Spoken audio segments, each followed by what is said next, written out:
Welcome to the Agile Career Podcast, where we will take you on the journey from employed for life to employable for life.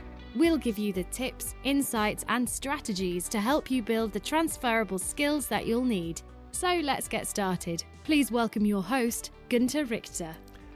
Hey, hello everyone, and welcome to episode 2 of the Agile Career Podcast. I was really excited about launching the podcast and recording and releasing episode 1. I'm really excited again about recording episode 2 and making it available, because this is really where we're going to start delving into some of the nitty-gritty, some of the detail. We're going to start talking about the tools and tips and strategies that you can use to build the transferable skills that you'll need to become employable for life. So to get started, I guess the question to ask is, how do we develop that mindset of becoming employable for life? Well, I think like anything that we do in our life, anything that is revolving around a decision or anything that's going to mean a big change, think about something like planning a new job, or thinking about or planning out buying or renting a new house, thinking about a new car possibly. What we need to do is take stock of our current situation. And it's the same when you think about building these sorts of skills or thinking about how you're becoming employable for life, is to really take stock of your current situation. Now, this is important, and there's a number of reasons why this is important. And I think firstly, it's one, to help us recognize what we know and what we don't know, so that we can highlight any gaps. This is really about building skills. So what are the skills that we might be missing? But equally so, what are the skills that we do have to hand, and the skills that we are really, we use really well and serve us and suit us well. It's also important because it helps us really get clear about what we want to achieve. Now, I'll say this again, because this is the key thing for me.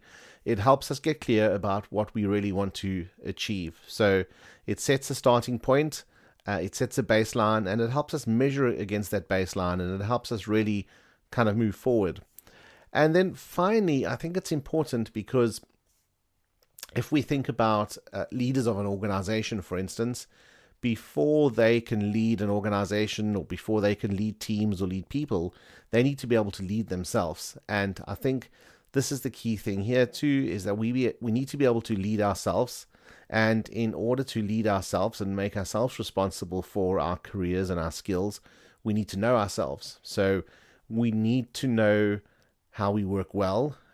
Some of us are morning people, some of us are evening people, some of us work well under pressure, some of us don't. So we really need to understand a little bit more about ourselves, so we can then work on developing those skills that best suit our way of working and our way of learning. So this is going to be a continuing theme in the coming episodes, especially when we interview some people in coming episodes that have gone through career transitions or other big changes in their lives. We're really going to think about taking stock of your current situation. But before we get into some of the interviews in the coming episodes, I really wanted to focus this episode on laying out some of the basics. So what does that mean for us? Well, I think the first thing is to start thinking about what's important to you. Think about why you get out of bed in the morning.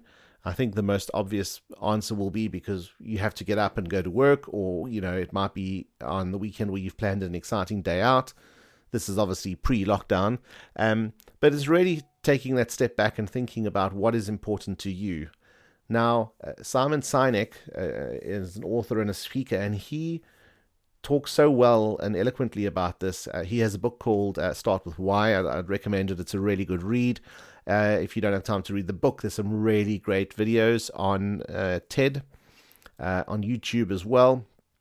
And he talks about this concept of why, and he draws out what he calls the golden circle. Now, it's difficult to describe in a podcast, obviously, but it's 3 concentric circles, and on the outside it has what, the sort of middle circle is how, and the end bit is why.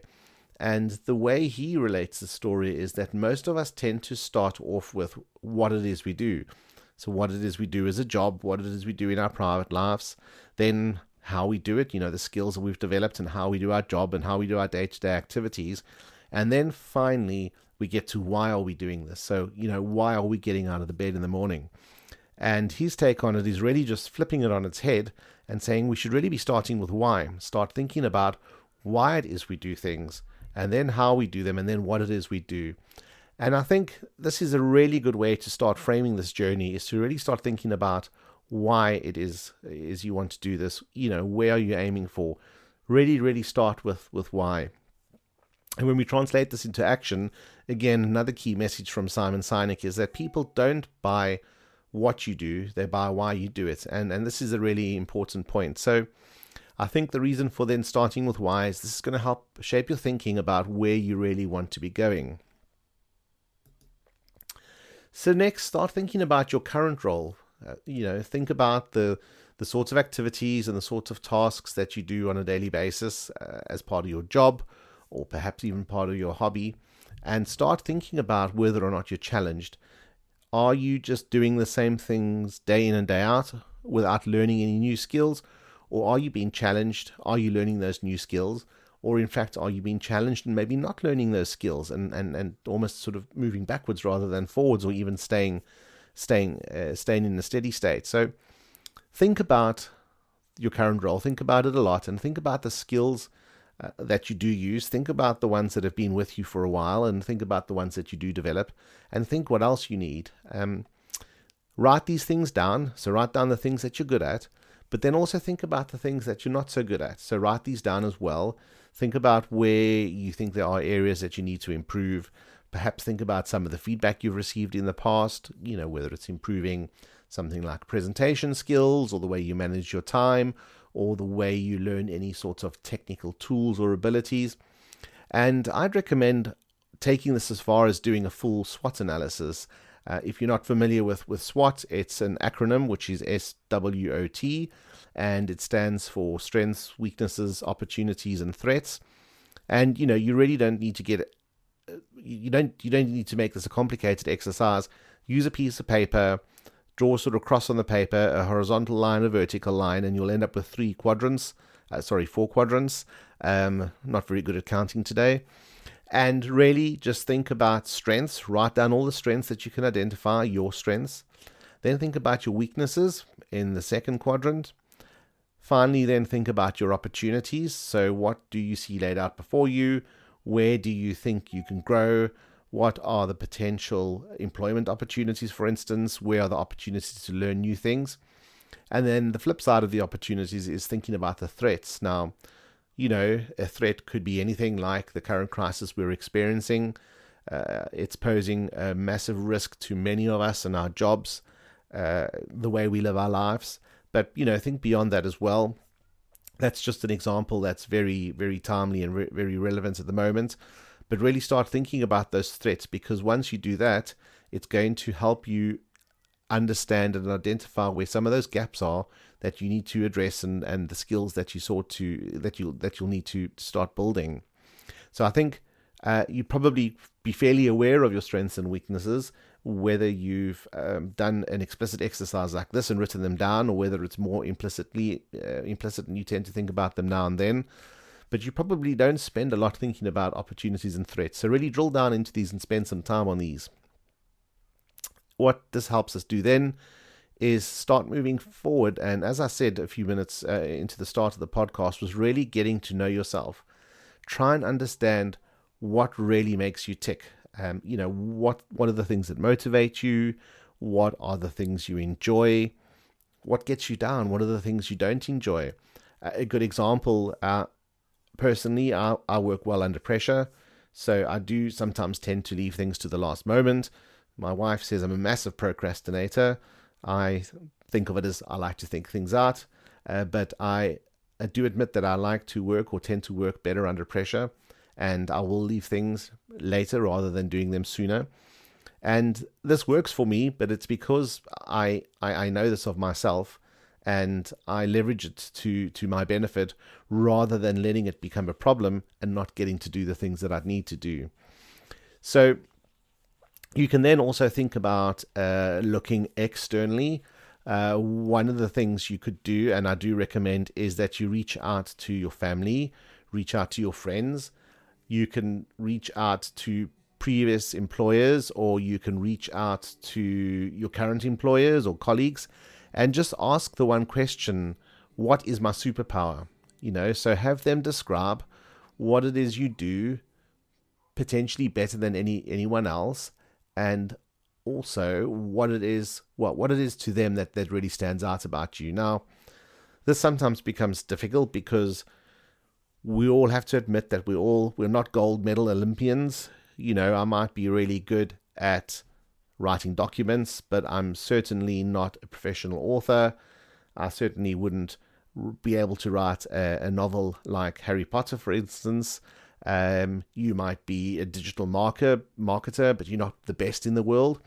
And don't see this as a bad thing, but see your superpower potentially as bringing together two skills that you might be good at, and those combined could help you stand out in the crowd. So you might be a dog trainer, but you're no Barbara Woodhouse.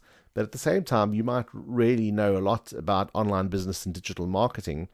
And taking those two skills together could become quite a powerful proposition and say, well, this could be my superpower.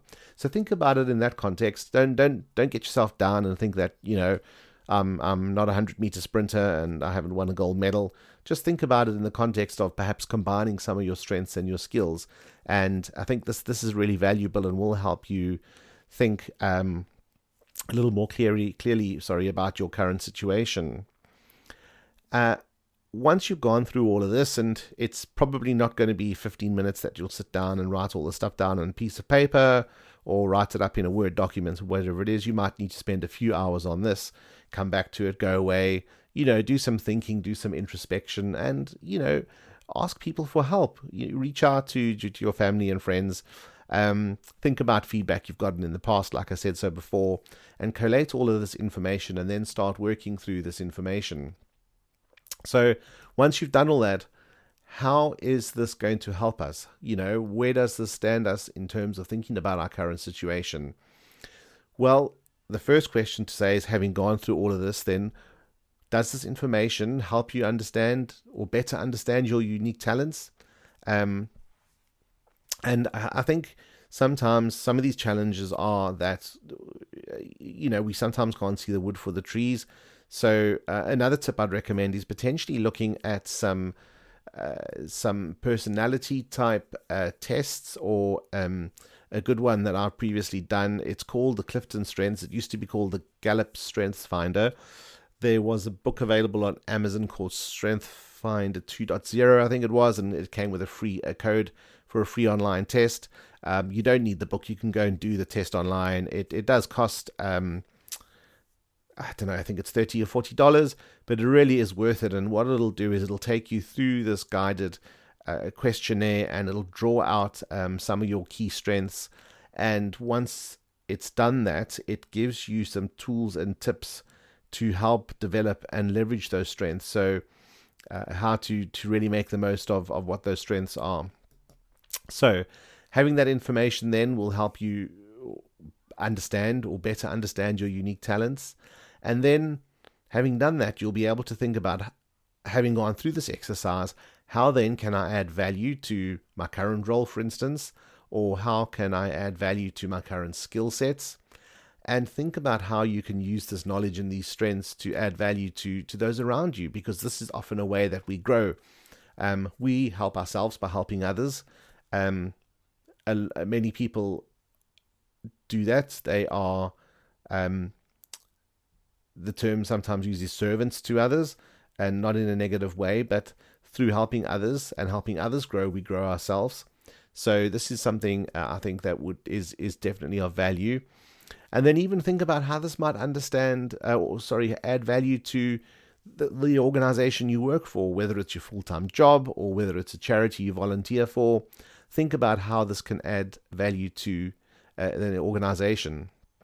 And I think finally, I'll end on this thought, and this is a really important one, is now taking stock of your situation, understanding what it is that makes you tick, understanding what it is that sort of motivates you and drives you. Knowing all of this, or having some better insight into all of this, what will you do differently tomorrow as a result of this? I'll say that again. What will you do differently tomorrow as a result of learning all of this about yourself?